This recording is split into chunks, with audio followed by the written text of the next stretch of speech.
boxing on Channel 5. Defending his name, his legacy.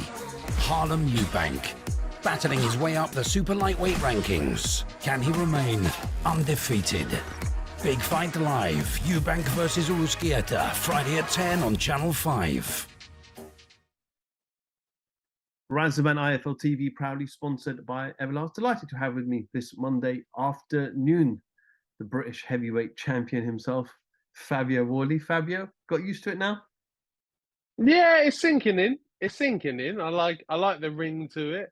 I like it. It rolls off the tongue pretty well. So I'm used to it. I'm used to it. How are things? Really well. Everything's really well. Coming off a good win, fit, healthy, strong, still in the gym, still training. Went straight back after I had a small little holiday away, but after that I was straight back in training. So back to work, no time off, back to it. Yeah, I did see your post, roaming in Rome. Roaming around in Rome. Only a little quick one, 2 or 3 days, just to get away. There's just, you need to blow some steam off and just have a bit of time away. A bit of sunshine never does you any harm either. It's nice people, nice place, bit of pasta. So yeah, I had a great time. Before as I was messaging you, I thought, let me just look at some details about Fabio. And I was like, here's a guy who hasn't had any amateur experience, right? Bit of white collar boxing that anyone can go and do. He's a master record of 16-0. He's practically stopped the last 15 people that he's fought. He's beaten names where people thought he was the underdog and he might lose. For example, people thought Eric Molina might have been too soon for you in Gibraltar. People thought Nathan Gorman was too soon for you as well. You go win the British title, and now you're the man at the top of the division here in the UK, and everyone is calling you out. Must feel good. Yeah, it does. It's a funny old ride, isn't it? When you say it out like that. When you start it from where I started from white collar to then small hall to then obviously signing with Deal and then having fights and then having to prove myself from where I come from by taking those risky Eric Molina fights and things like that, Nick Webb, Simon Vallily, Nathan Gorman, whatever, those tough tests, coming through them all and then going, oh, look at me, I'm British champ. That's not bad, is it? So I take a few moments to reflect every now and then and go, yeah, you know what? Regardless, you're doing pretty well, mate. You're doing pretty well. So I don't pat myself on the back too often or too much, but occasionally I'll give myself a little, yeah, go on. Fabio, in your mind, yeah, how much more or how much have we not seen of your ability in 16 fights? I'd probably say of all of my ability, you've seen no more than 40%. No more. Because I've only had, and like I've not done more than 6 rounds. I've not really had the time to settle into a fight. And the times when I did go longer rounds, they were earlier in my career when I was more of a novice. So I was just kind of, I'd run out of ideas. I didn't really know what to do and things like that. I'm now partnered with Ben Davison, which I have been for a year and a half. I'm learning, I'm thinking. My boxing IQ is 10 times where it was before. I'm so much more of a complete fighter than I was before that people have barely scratched the surface with seeing actually what I can achieve and what I can do. All respect to your initial coach, but when you moved to Ben Davison, and obviously he's been training people like Billy Joe Saunders and Tyson Fury and Josh Taylor's and Shavaz Masood right now, who's a great talent as well. And he's obviously showing you and exploring you to a different side of boxing as well and his techniques. And when you kind of, over that period of a year and a half, when you spent time with him, have you almost taken a step back and said to yourself, whoa, there's so much more for me to learn? Yeah, massively. Because I remember when I first got to the gym and spoke to the gym, I think the first 6 months of the gym with Ben, he didn't pad me up once. I don't think I put my gloves on once. Maybe to hit the bag and drill some stuff, But with him padding me up, I don't think he padded me up once. It was it was it was punt. It was a footwork drills. It was shadow boxing. It was kind of a combination of both and movement and just small, fine movements, fine steps, and him just watching me move and observing and just saying yes, no, no, too big, too small, not enough, yes, more of that, less of this, more consistently over time. Where I get to learn and go, okay, cool. So my head then starts to click and goes, okay, cool. So you do that and this and that. And then there'd be moments where I'd come to him and I'd be like, why not do that? That seems like a good thing to do. And he's like, no. You don't do this because that leads you here. And then you don't want to end up there because that puts you in this situation, which will then lead to this. And where I think more immediately when I'm in the ring, he thinks 4, 5, 6, 7, 8 paces down the line. And I have to go, okay, cool. Here we go. I understand what you mean. But also, that goes with it. I give credit to Ben, but also I'm still with my original coach, Robert Hodgins, as well. He's not left behind. He's with me. We're a trio. It's not me and Ben.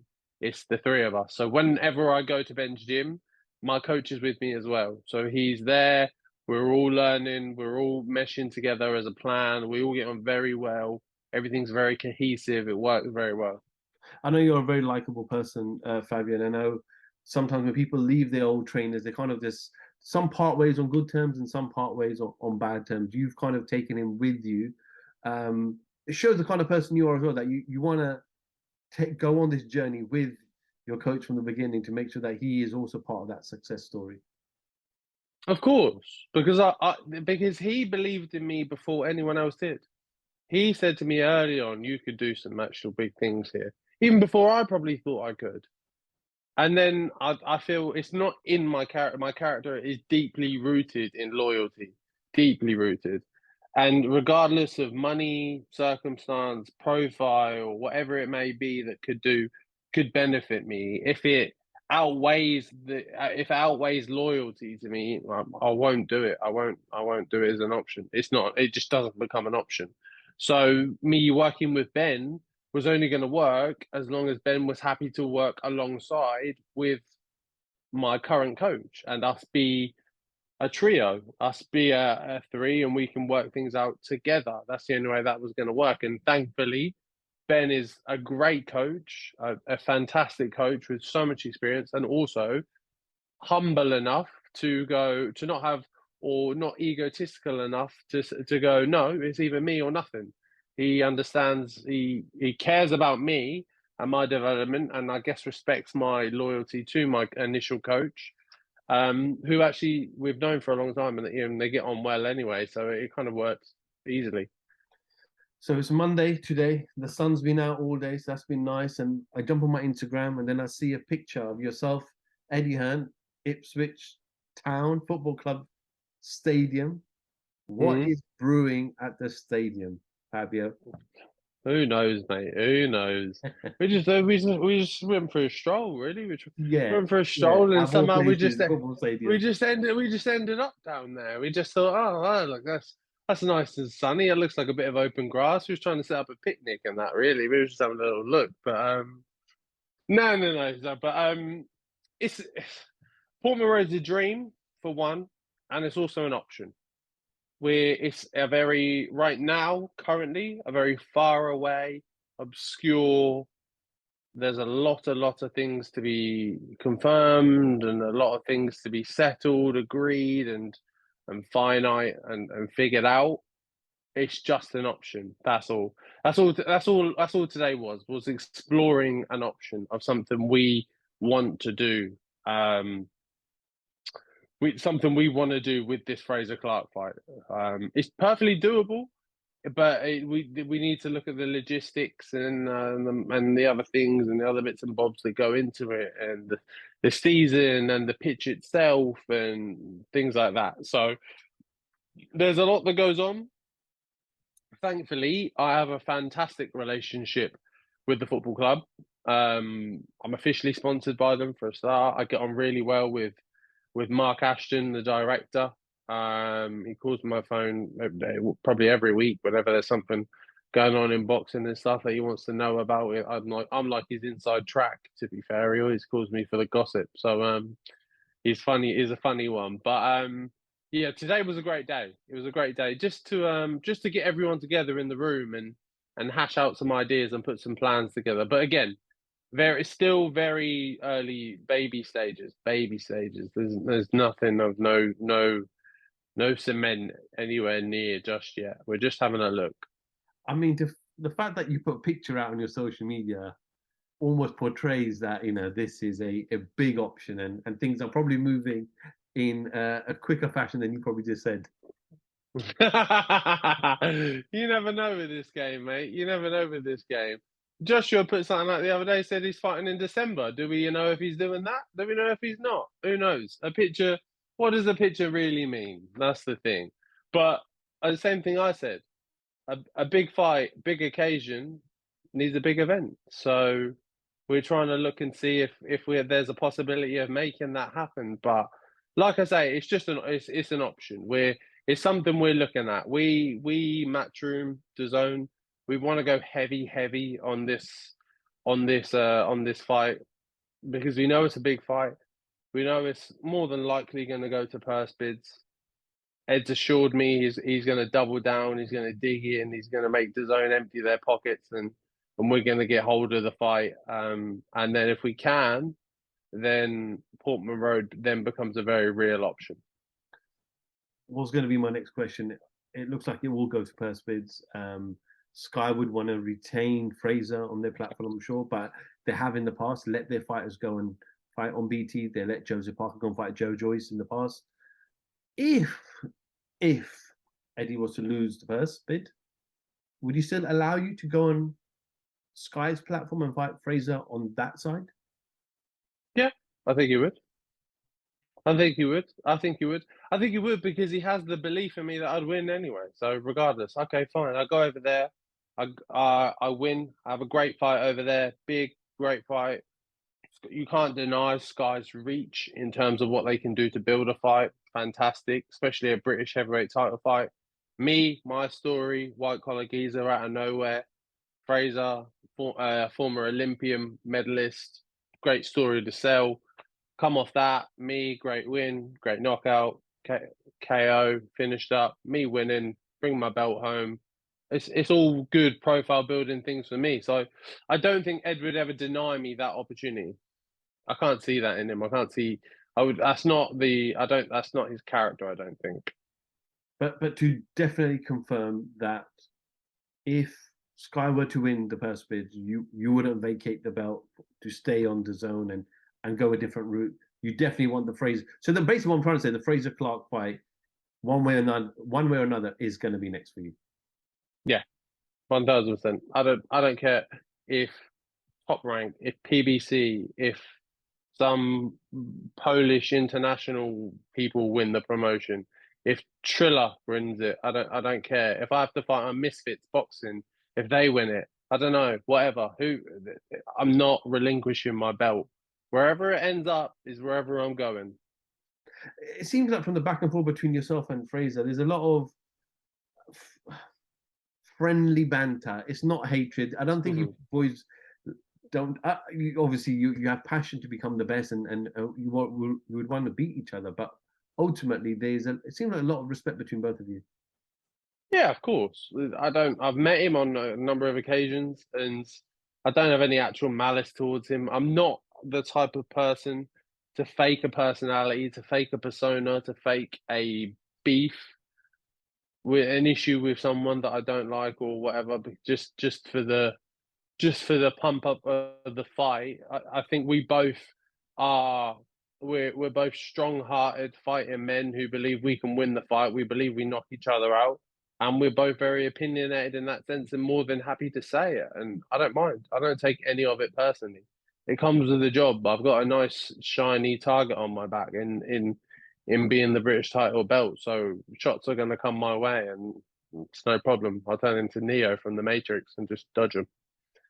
I spoke to Frazer after his fight with Bogdan Dino a couple of months ago, and I asked him, and he didn't like the way I asked him. But I said, "Do you feel?" I said, "Do you feel like you're ready for Fabio Wardley?" He took a bit of offence to that. I'm not sure if you saw it. I think I saw that. Yeah, Yeah, yeah, yeah. but what I was referring to, obviously, I know he's had a fantastic amateur career and he's been sparring into Joshua, but in the professional ranks, he's only been a professional for just over a year. So it was a genuine question because obviously I know you're the opposite. You didn't have an amateur career, but you've got 16 odd fights with some good names.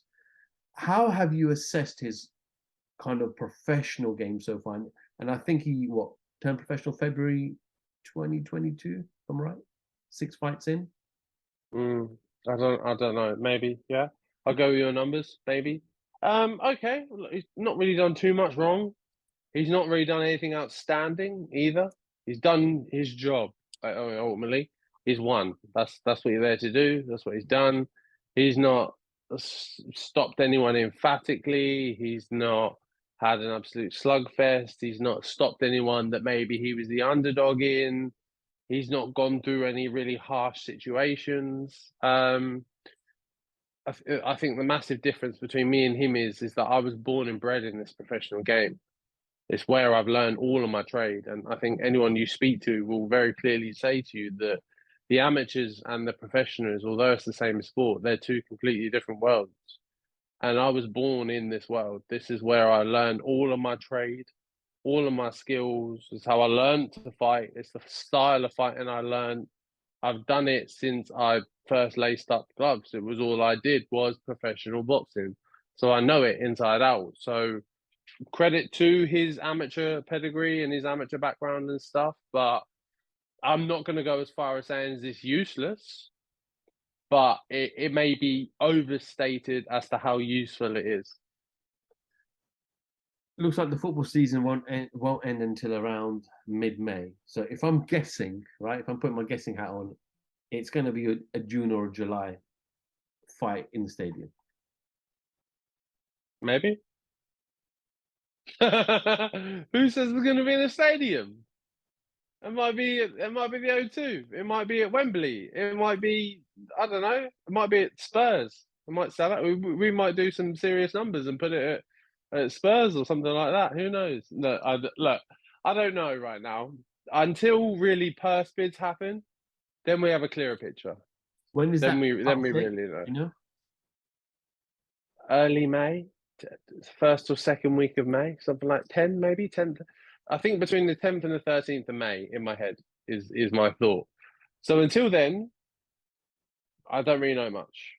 I know more than you, but I don't know much.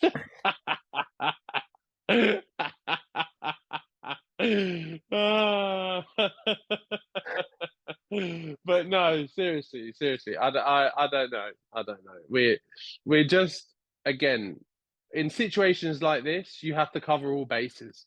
You've got to plan for all options. Maybe it's early, maybe it's late July, maybe it's early August, maybe we will go all the way into September somehow. I don't know. It depends where we do it. It depends when we do it. It depends on who's ready at what time. Maybe he gets a small injury in training and needs an extra couple of weeks, or just you have to plan for all, especially in boxing.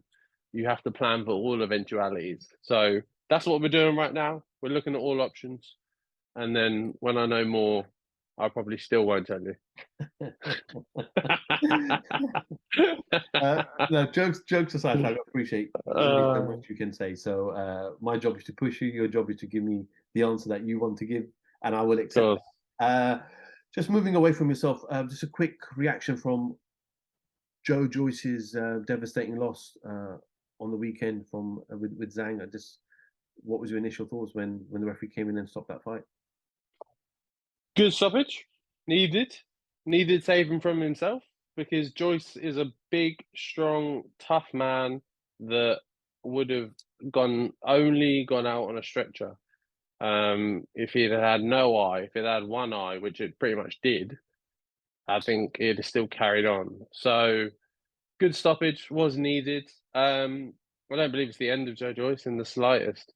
Zhang's a very good opponent, very tricky, very, I wouldn't say awkward southpaw. He's quite an orthodox southpaw, actually, but just an awkward opponent because of how big he is, how much power he has, how rangy he is. He's difficult to work with.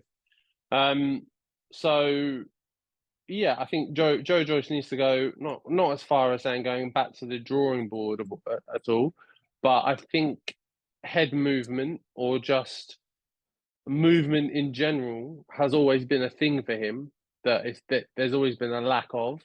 His granite chin has always got him through majority of circumstances, but then we've seen now that can't save you from a bust up face, or if in another case he gets a cut head or a cut nose or a cut eye or other damage. Ultimately, aim of the game is to hit and not get hit, not have a solid chin, run through as many punches as you can and run your opponent down, which is the basis of Joe Joyce's game plan in most of his fights. I know he has other aspects and other skills, which credit to, but I think he needs to just work on that a bit, and I think he's perfectly capable of beating Zhang. Does he go back into the rematch? I would if I was him, yeah. I would, yeah. Because he wasn't getting absolutely pulverized or picked apart. There was momentary. I think he just found it. Maybe he didn't do enough off southpaw sparring or something like that. Maybe. I think he just found it a little bit more uncomfortable than he was planning to find it. I think Zhang was a little bit more mobile than he thought he would be as well. But we know Zhang does kind of run out of the gas sometimes. So if Joyce can avoid the first 6 rounds and just maybe stab him downstairs, keep his head on a swivel, move, stab, work that body a bit, then put the pressure on in the second half of the fight, I think that's a solid game plan to get him through to him. Okay, Fabio, I didn't realize the time was actually approaching over 20 minutes, so I better just calm myself down. This always happens. It does. And we always say we're gonna be quick, and it never is. Never. But no, appreciate you jumping on. I know it's been a busy day for you, giving us a bit of an update and clarifying that picture, which I will probably put in the background of this video somewhere. Stay well, stay safe, and we look forward to some fight news very soon. Always. You too, brother. Thank you. Fabio Wardley, Firefield TV. Thank you very much. That's the reality. If you want the honest truth, and I see it every day,